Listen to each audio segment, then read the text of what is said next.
গুরুর কাছে দীক্ষিত হয়ে কোনো মাত্রায় গুরু তার 5 ক্লাস ফেল রবীন্দ্রনাথ ঠাকুরকে মিলানোর জন্য বসেছিল।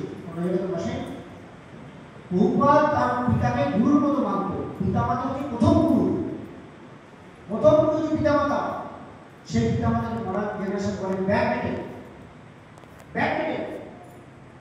পিতামাতা ব্যাকডেটে অভিশাপ, এই গরিব শিক্ষার অভিশাপ। সেজন্য গরিব বিদ্যালয় করে একটা জেলে ঢুকে দিয়েছে ভগবানের বাবা যদি জেলে ঢুকে যায়, তা তুমি কোন করবে? তুমি অবিদ্যা দিয়ে জামা বানিয়ে দিচ্ছ, মেশিন বানিয়েছো, চাও তুমি জেলে ঢুকে দিয়েছো, ভগবান বের করবে না, ঢুকিয়ে দিয়েছে। আর যারা প্রকৃত বিদ্যা যারা প্রকৃত আরো যারা রাস্তায় বসে ভেঙে খাচ্ছে হবে, আপনার যদি বসে চলছে আপনিও করবেন। এটা রেসপেক্টিভ। দ্বাদশ স্কন্ধ ভাগবত যখন পড়বো দেখবেন লেখা আছে আমরা একজন ঋষি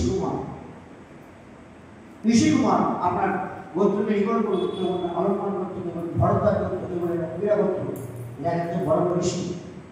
তারা কত কষ্ট সাধনা করে তারা এই বৈদিক শাস্ত্র প্রণয়ন করে গেছে। আপনার জন্মগত 5টা ঋণ বোঝা আপনার মাথায় চলে আছে। তার মধ্যে পিতৃঋণ, মাতৃঋণ, ঋষিঋণ একটা আছে। ঋষিরা যে কষ্ট করে শাস্ত্র করেছে সেটা তো পড়ার সময় নেই, সেটা শোনারও সময় নেই, ইমপ্লিমেন্ট তো দুর্নীতি পাওয়া যায়। ওই ঋণের বোঝা আপনাকে দিতে হবে। সেই জন্য প্রভুপাদ রবীন্দ্রনাথ ঠাকুরের গুরু মতো দেখতে এই যে ভগবান আমার মতো তোমার মতো রক্তমাংসের শরীর না, পরে মহাভাব বেঁচে যান।